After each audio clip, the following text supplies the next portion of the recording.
2020년 7월 9일 목요일 하나님께 예배를 올려드립니다. 코로나 가운데 푸른숲교회 모든 성도님들의 건강, 영육 간의 강건함 허락하여 주시옵소서.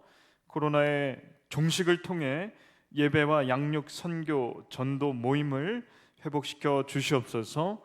사람을 살리고 키우고 치유하는 일이 이 교회 가운데 가득하게 주시옵소서. 예수님의 이름으로 기도드립니다. 아멘.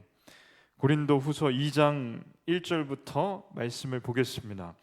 내가 다시는 너희에게 근심 중에 나아가지 아니하기로 스스로 결심하였노니 내가 너희를 근심하게 한다면 내가 근심하게 한 자밖에 나를 기쁘게 할 자가 누구냐.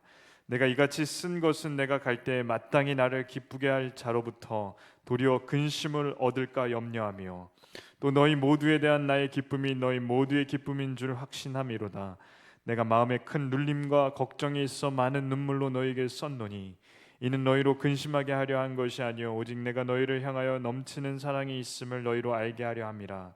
근심하게 한 자가 있었을지라도 나를 근심하게 한 것이 아니요 어느 정도 너희 모두를 근심하게 한 것이니 어느 정도라 하면 내가 너무 지나치게 말하지 아니하려 함이라. 이러한 사람은 많은 사람에게서 벌받는 것이 마땅하도다. 그런즉 너희는 차라리 그를 용서하고 위로할 것이니 그가 너무 많은 근심에 잠길까 두려워하노라. 그러므로 너희를 권하노니 사랑을 그들에게 나타내라. 아멘. 고린도후서를 잘 이해하기 위해서는 이 편지를 쓴 상황을 잘 알아야 합니다. 바울은 총 5번의 선교 여행을 떠납니다. 첫 번째 여행은 좀 가까운 곳을 위주로 해서 한 바퀴를 돌고 옵니다. 본격적이라고 할 수 있는 좀 많은 곳을 갔다고 하는 두 번째 선교 여행부터 바울은 먼 거리를 떠나기 시작합니다. 그래서 처음에는 좀 가까운 곳을 갔다면 두 번째 선교 여행은 아주 멀리 갑니다. 그래서 쭉 올라가서 데살로니가 그리고 서쪽으로는 가장 멀리 고린도, 그리고 돌아오는 길에 에베소를 들려서 돌아옵니다.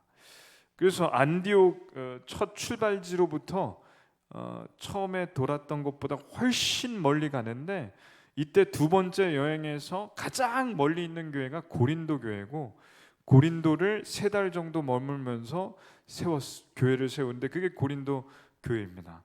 고린도 교회는 한 3달 정도밖에 머물지 않았기 때문에 그렇게 말씀을 잘 가르칠 수 있는 충분한 시간은 없었습니다. 그럼에도 불구하고 소문이 들리는데 고린도 교회가 굉장히 좋다는 소문이 아가야로부터 여러 곳에 퍼지기 시작합니다. 바울이 이 소식을 듣고 마음이 굉장히 흐뭇합니다. 만약 저희가 단기 선교를 간다면 한 일주나 열흘 정도를 갈 수 있는데 좀 길게 간다고 해서 한 3달 정도 갔다 왔다고 했을 때 그 3달 동안 갔다 온 베트남에 있는 한 교회가 그 이후로 굉장히 성장한다는 얘기를 듣고 있다면 얼마나 그게 뿌듯하겠습니까? 한 1년, 2년 지났는데도 그 교회가 잘 자란다는 소문을 여기서 듣는다면 다시 방문하고 싶고 새로운 가족들도 만나고 싶고, 그렇게 바울은 굉장히 기쁩니다. 근데 이런 거죠. 그렇게 오랜 시간 동안 교회를 세우지 못했는데 그 교회가 잘 섰지만 안타까운 몇 가지 일들이 있는 겁니다. 교회가 잘 성장하는 반면에 고린도 교회에 일어난 일 중에 팔을 나눠서 교회 성도들끼리 싸우고, 그 중에는 부활이 없다고 하는 성도들이 있고, 또 나중에는 이단이 들어와서 바울은 가짜다, 바울이 가르친 복음은 가짜다, 바울은 사도도 아니다, 그렇게 공격하는 자들도 있어서 교회가 아주 복잡한 겁니다. 성도 수는 늘어나더라도 교회는 지금 심각한 문제가 있는 거죠. 이 소식을 들은 바울이 디모데에게 편지를 써서 가져가서 전하라고 합니다. 그리고 그 교회를 잘 섬기라고 합니다. 그 첫 번째 편지가 고린도 전서입니다. 고린도 전서를 읽은 이 고린도 교회 성도들이 이 편지를 읽고 상당 부분 문제를 해결합니다. 부활이 있다는 것도 믿고, 또 교회 안에 파가 나눠진 것도 회개하고, 이런 일들이 일어나니까 바울이 이 소식을 디모데로부터 전해 들었을 때 또 엄청난 기쁨이 있는 거죠. 근데 바울이 이제 세 번째 여행을 할 때, 이 세 번째 여행은 두 번째 선교 여행과 거의 좀 비슷한 경로를 가는데, 이제 두 번째 고린도 교회를 방문했더니 이 교회 안에 문제가 다 해결된 것이 아니라 여러 가지 문제가 또 있는 겁니다. 그 중에서 가장 큰 것은 바울을 공격하는 사람들이 아직도 있고, 그 사람들이 교회 사람들을 포섭하는 거죠. 마치 교회 안에 신천지가 들어와서 이 교인들을 빼가는 것처럼 교회를 어지럽히고 있는 겁니다. 바울이 그 사람들을 만나서 복음을 다시 한번 가르치는데, 이 이단에 한번 빠진 사람들은 잘 헤어나오지를 못합니다. 바울이 복음에 대해서 가르치는데도 듣지를 않는 거죠. 바울이 그곳에서 복음을 잘 가르치고 나오는데도 불구하고 이 사람들이 변하지 않는 겁니다. 몇몇은 변하지만 이단에 빠진 사람들은 그렇게 돌아오는 게 쉽지가 않은 겁니다. 바울이 떠나자마자 또 욕합니다. 또 공격을 합니다. 바울이 그래서 이 안타까운 마음을 갖고 눈물을 흘리면서 편지를 씁니다. 이게 두 번째 편지인데, 이거는 고린도 이 편지는 지금 전해지지 않고, 이 편지는 그 이단들을 징계하고 치리하는 내용이 담겨 있다는 것만 압니다. 그걸 눈물을 흘리면서 바울이 썼다고 해서 눈물의 편지라고 하고, 이 편지는 지금 분실돼서 어디 있는지도 모릅니다. 그 편지를 받은 고린도 교회 성도들이 징계를 하는 거죠. 이 이단들을. 그때 이 고린도 이 편지를 읽고 상당 부분은 회개를 했지만 또 여전히 바울을 공격하는 사람들이 남아 있습니다. 바울이 디도를 통해서 이 소식을 듣고 편지를 또 씁니다.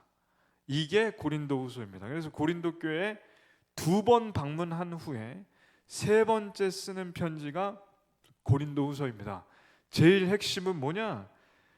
자기를 공격하는 사람들이 있으니까, 교회가 건강하려면 이 목사님을 공격하는 사람들, 그것도 이 이단들이 있으니까 이 이단들을 끝까지 바울이 처리해야 되는데, 이 사람들은 말로 해서는 뭐 싸워가지고는 되지 않으니까 건강한 성도들에게 편지를 보내서 이 편지를 읽고 이 아주 교회를 좀먹는 이 곰팡이 같은 이 이단들을 내보내라. 이 사람들의 말을 듣고 포섭당하지 마라. 신천지 말을 듣지 말라. 이런 편지를 쓰는 겁니다. 만약 바울이 간다고 해도 건강한 교인들은 잘 할 테지만 이 이단들은 여전히 싸움만 할 것이기 때문에 바울이 안 가고 이 편지를 쓴다는 거죠.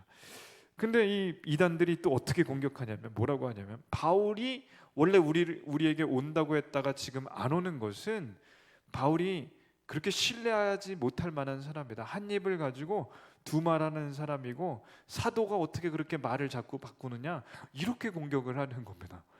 그러자 바울이 이 편지에서 뭐라고 하냐면, 내가 간다고 해도 싸움밖에 안 나기 때문에 너에게 이 편지를 쓴다.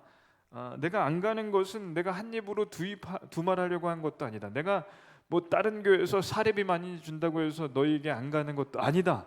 그거 다 거짓말이고, 내가 거짓말쟁이가 아니라 그 나를 공격하는 놈들이 거짓말쟁이다.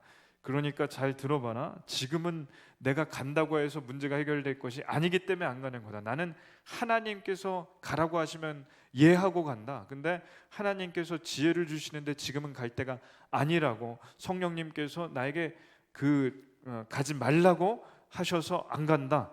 내가 원래 아시아로 가려고 했지만 성령님이 유럽으로 가라고 해서 내가 유럽으로 갔다가 고린도 교회에 간 것처럼, 지금은 반대로 너희에게 가려고 했더니 성령님이 가지 말라고 해서 안 간다. 나는 하나님께는 무조건 예하고, 하나님께서 하지 말라고 하면 예하는 사람이다. 너희도 그래야 된다. 이렇게 쓰는 겁니다. 그래서 2장에서 뭐라고 하냐면, 나를 공격하는 사람들의 말을 듣지 말라. 그래서 1절에 내가 다시는 너에게 근심 중에 나아가지 아니하기로 스스로 결심하였노니, 그러니까 내가 나를 근심하게 하고 너희를 근심하게 하는 그 이단들이 있는데, 그 사람들하고 내가 싸울 때 너희가 그걸 보고 굉장히 근심했던 것처럼, 내가 다시 갔을 때 내가 그들과 싸워도 이 길이 해결되지 않은 걸 보면 너희가 또 근심하게 될 것이다.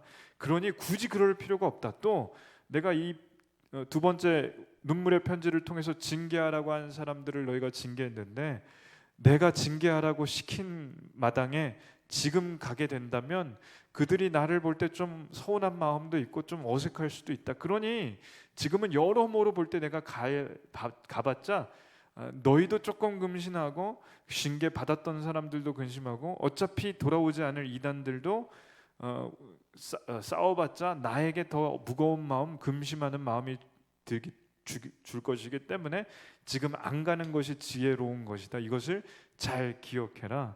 그래서 고린도 2절에 고린도 교회 성도들인 여러분은 내가 너희를 근심하게 한다면 내가 근심한 게 한 자밖에 나를 기쁘게 할 자가 누구겠느냐 하는데 이 말씀 굉장히 어려웠습니다.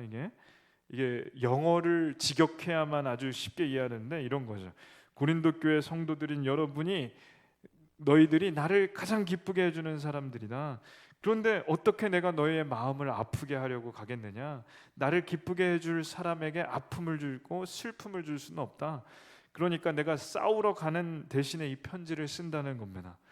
한때 나를 근심하게 했고 너희를 근심하게 했던 이단들 중에 회개한 자들은 너희가 용서를 해줘라. 이게 뒤에 이어지는 말씀입니다. 그러니까 교회가 이단을 치리하는 것은 아주 잘한 일이다, 당연한 일이다. 그러나 치리해서 그 사람들이 그 말씀을 순종하고 치리받은 다음 회개하고 돌아온다면 그 회개한 자들은 용서해 줘야 된다. 이게 바울의 말씀입니다. 예를 들면 신천지에 한번 빠져서 교회에 어려움을 줬다가 신천지에서 완전히 빠져나와 그 이단에 빠지고 자기가 이단에 끌어들이려고 했던 모든 죄를 회개했다면 그게 진짜라면 그 사람을 교회에서 내칠 것이 아니라 회개한 자는 용서해 줘야 된다. 이게 오늘 말씀입니다. 오늘 말씀을 통해서 바울이 얼마나 성도들을 사랑하는지 그리고 바울이 얼마나 이 교회를 위하는지를 보게 됩니다. 왜냐하면 이 교회가 이단 때문에 넘어갈 뻔하고 교회 안에 무질서, 파당을 만들어 싸우는 것 때문에 어려움을 겪고 했지만 바울이 이 파당을 지은 사람들도 결국엔 다 용서해야 된다고 했고 부활이 없다는 사람들도 잘 가르쳐줬고 이단들도 어떻게든지 회개시키려고 했고 회개한 자들은 다 용서해 주라고 하는 거죠. 그러나 끝까지 회개하지 않고 이단에 빠진 자는 치리하고 쫓아내라고 하는 겁니다. 이건 교회를 너무나 사랑하는 것이고 성도들을 그 이단에 빠졌지만 끝까지 품어주려고 하는 것은 성도들을 극진하게 사랑하는 마음입니다. 본인이 교회를 정말 가고 싶지만 하나님께서 교회에 지금 가는 것이 별 도움이 안 된다고 하자 안 가는 것도 교회를 정말 사랑하고 하나님의 말씀을 사랑하고 하나님을 그렇게 하나님의 말씀을 순종하는 것이죠. 이 바울의 마음을 보면서 많은 것을 느낍니다. 교회 성도님들을 생각하게 됩니다. 이 바울이 지금 사실은 두 번을 고린도 교회 두 번 갔지만 사실은 안디옥 교회 또 예루살렘 이 본부에서 볼 때 수천 킬로가 떨어진 곳을 하나님 마음 주시니까 바로 가는 것이고 또 그 멀리에 있으면서도 바울은 언제든지 고린도 교회에 가고 싶은 마음이 있다는 걸 오늘 보게 되는 거죠. 그 진짜 수천 킬로를 물에 빠져 죽을 뻔하고 매를 맞아가면서도 그 귀신을 들렸다고 욕 먹어가며 죽을 뻔하면서도 고린도 교회에 가는 걸 보면 이 바울은 얼마나 진심이 느껴지는지 모릅니다. 그런데 어쩔 수 없이 보지 못할 때에는 멀리서나마 이 편지를 계속 쓰는 것을 이제 봅니다. 오늘 뉴스를 보니까 국무총리가 교회가 모든 모임과 식사 그리고 교제, 수련회, 기도회 다 금지를 한다고 오늘 뉴스에서 봤습니다. 참 마음으로 안타까움을 느꼈습니다. 그러나 어쩔 수 없이 코로나가 끝나야 되고 끝날 때까지는 조심해야 된다는 것도 또 이해가 됩니다. 그래서 어쩔 수 없이 성도님들을 금요일에도 못 빼고 새벽에도 못 빼고 주중에 신방도 못하고 또 성경 공부도 못하고 양육도 못하지만 이 새벽 예배 이 말씀을 통하여 바울이 고린도 교회에 편지를 쓰는 것처럼 저도 이 영상을 문자로 보내는 마음이 꼭 그 마음입니다. 이 마음이 꼭 전해지기를 원합니다. 성도를 위한 마음이 바울 선생님 그 마음만큼은 안 되겠지만 오늘 말씀을 보면서 다시 한번 제 마음에 새기고 또 가지려고 합니다. 멀리 있지만 갈 수 없지만 만날 수 없지만 이 말씀을 통해서 전하는 편지를 통해서 전하는 이 마음이 제 안에 있기를 바라고 제 안에 있는 마음이 전해지기를 원합니다. 기도하겠습니다. 하나님 아버지, 바울이 성도들을 위한 극진한 마음이 있다는 것을 말씀을 통해 보게 됩니다. 편지를 써서 보내고 수천 킬로가 떨어져 있지만 배 타고 또 걸어서 그 먼 거리를 가 성도들을 만나고 복음을 전하고 어려움을 해결하려고 애쓰고 수고하며 기도하는 이 모습이 감동입니다. 바울의 밤만이라도 따라가게 해 주시옵고 그 마음이 전해지게 해 주시옵소서. 예수님의 이름으로 기도드립니다. 아멘.